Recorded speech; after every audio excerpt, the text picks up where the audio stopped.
राधे राधे।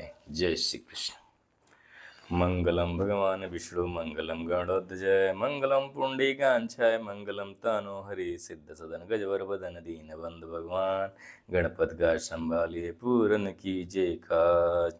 आज हम आपको बताएंगे कि द्रौपदी का चीरहरण कैसे हुआ और क्यों हुआ। विस्तार पूर्वक बताते हैं, आपको ध्यान पूर्वक सुनिएगा।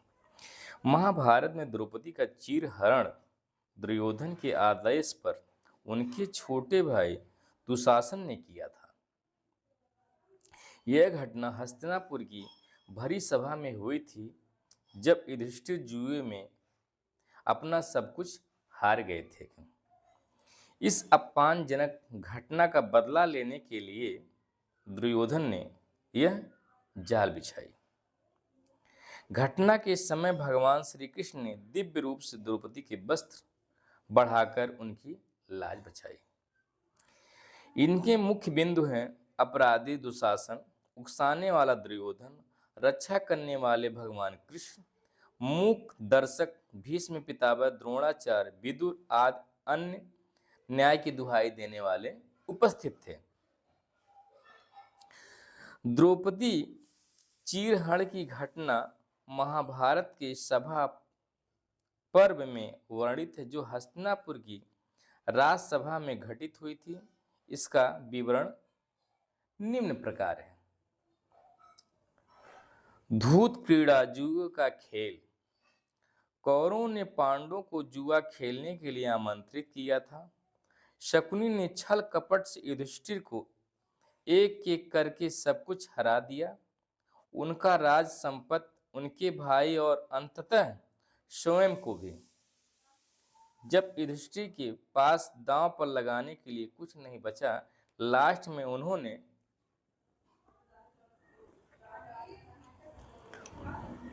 तब शकुनी ने उकसाने पर उन्होंने अपनी पत्नी द्रौपदी को भी दांव पर लगा दिया और उन्हें भी हार गए। सभा में अपमान। द्रौपदी को सभा में बुलाने के लिए पहले एक दूत भेजा गया, लेकिन द्रौपदी ने एक तार्किक प्रश्न किया। उस दूत से द्रौपदी ने एक तार्किक क्वेश्चन किया। द्रौपदी ने पूछा, क्या युधिष्ठिर ने मुझे हारने से पहले स्वयं को हारा था क्या, या बाद में? यदि वे पहले ही स्वयं को हारकर दास बन चुके हैं, तो उन्हें अपनी पत्नी को दांव लगाने का अधिकार नहीं है। दुर्योधन के आदेश पर दुशासन उन्हें उनके बालों को खींचते हुए रजस्वला अवस्था में ही भरी सभा में ले आया। चीरहरण की मुख्य भूमिकाएं क्या क्या हैं, आपको हम बताते हैं। इस घटना में कई लोगों की अलग अलग भूमिकाएं थीं। कर्ण, कुछ ग्रंथों और व्याख्याओं के अनुसार कर्ण ने ही द्रौपदी को वेश्या कहा था और दुशासन को उन्हें निर्वस्त्र करने का सुझाव दिया था। विकर्ण, दुर्योधन का छोटा भाई विकर्ण अकेला ऐसा व्यक्ति था जिसे सभा में इस अधर्म का विरोध किया और द्रौपदी को तर्कों का समर्थन किया। भीष्म और द्रोण, सभा में उपस्थित भीष्म पितामह, द्रोणाचार्य और कृपाचार्य जैसे गुरुजन धर्म के सूक्ष्म होने पर तर्क देकर मौन रहे, जो उनके जीवन का सबसे बड़ा अपराधों में गिना जाता है। कृष्ण जी का चमत्कार। उस समय द्रौपदी ने भगवान कृष्ण को आग्रह किया, मन ही मन उनसे प्रार्थना किया कि भगवान मेरी लाज रख लो, अब मेरी लाज आपके हाथ में है। तब भगवान कृष्ण ने द्रौपदी की लाज बचाई। जब दुशासन ने द्रौपदी का वस्त्र खींचना शुरू किया और पांडव विवश होकर देखते रहे, तब द्रौपदी ने दोनों हाथ जोड़कर भगवान कृष्ण को पुकारा। मानता है कि एक बार कृष्ण की उंगली कटने पर द्रौपदी ने अपनी साड़ी का पल्ला फाड़कर उनके हाथ पर बांधा था, जिसका कर चुकाने के लिए कृष्ण ने इस संकट की घड़ी में चुकाया। दुशासन जैसे बस खींचता गया, बस की लंबाई उतनी बढ़ती गई। ये कृष्ण का चमत्कार था। और थककर गिर पड़ा, द्रौपदी को निर्वस्त्र नहीं कर पाया, जिससे भगवान कृष्ण ने द्रौपदी की लाज बचाई। परिणाम और भीषण प्रतिज्ञा। इस अपमान के बाद भीम ने प्रतिज्ञा की वह युद्ध में दुशासन की छाती फाड़कर उसका रक्त पिएगा और दुर्योधन की वह जांघ तोड़ देगा, जिस पर उसने द्रौपदी को बैठाने का इशारा किया था। द्रौपदी ने भी प्रण किया कि जब तक वह दुशासन के रक्त से अपने बाल नहीं धोएंगी तब तक उन्हें खुला ही रखेंगी। ये द्रौपदी का संकल्प था। इसके बाद पांडवों ने वनवास या भीम की प्रतिज्ञा के बारे में और जानना चाहेंगे तो हम आपको और विस्तृत जानकारी देते हैं। सुनिए ध्यान पूर्वक। कृष्ण ने द्रौपदी की चीरहरण की घटना महाभारत के सभा पर्व के अंतर्गत आती है। यह केवल एक पारिवारिक वाद विवाद नहीं था, बल्कि इसे तत्कालीन समाज, राजनीतिक और अन्य व्यवस्था पर गहन करने का प्रश्न खड़े किए थे। द्रौपदी तार्किक प्रश्न किया। जब दुशासन ने सभा में खींच कर लाया तो द्रौपदी ने रोने या गिड़गिड़ाने की बजाय न्याय की मांग कर रही थी। उन्होंने सभा में बैठे विद्वानों से एक तीखा प्रश्न किया, क्या धर्मराज युधिष्ठिर ने मुझे दांव पर लगाने से पहले खुद को हारा था या बाद में? यदि वे खुद को हार चुके थे तो वो एक दास बन गए थे। एक दास का अपनी पत्नी पर कोई अधिकार नहीं रहता है, इसलिए उन्हें द्रौपदी को दांव पर लगाने का कानूनी अधिकार कोई नहीं है। ये द्रौपदी ने तर्क किया था सभा में। भीष्म का उत्तर।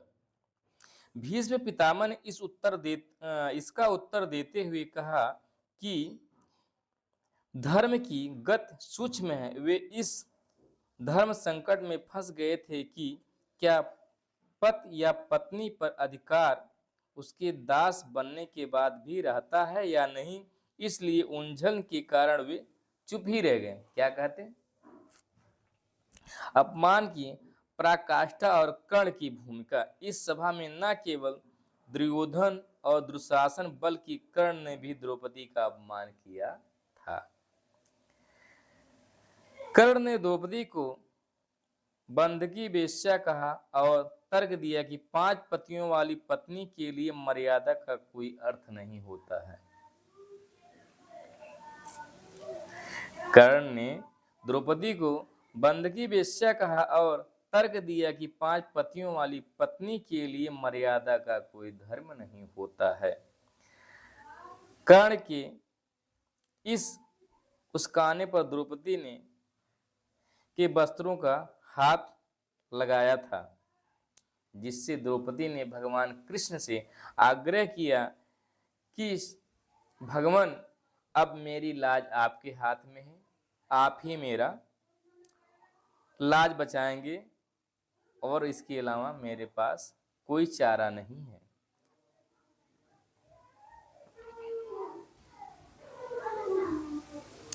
उस समय हस्तिनापुर की सभा में संसार के सबसे शक्तिशाली और विद्वान लोग बैठे थे। भीष्म पितामह जो इच्छा मृत्यु का वरदान प्राप्त थे, द्रोणाचार्य जो शास्त्र विद्या के सर्वश्रेष्ठ गुरु थे, विदुर जो नीति शास्त्र के ज्ञाता थे, धृतराष्ट्र जो स्वयं राजा थे, इन बाकी उपस्थित में एक कुलवधू का अपमान होना यह दर्शाता था कि जब सत्ता और अहंकार अंधे हो जाते हैं तो विद्वानों की बुद्धि भी कुंठित हो जाती है।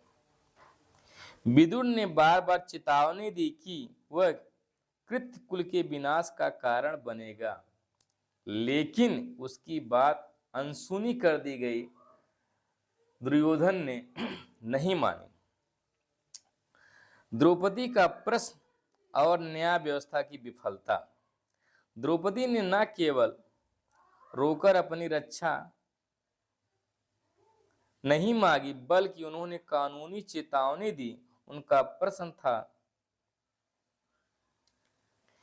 क्या पति पत्नी पर मालिकाना हक तब तक भी रहता है जब तक वह स्वयं स्वतंत्र रहे?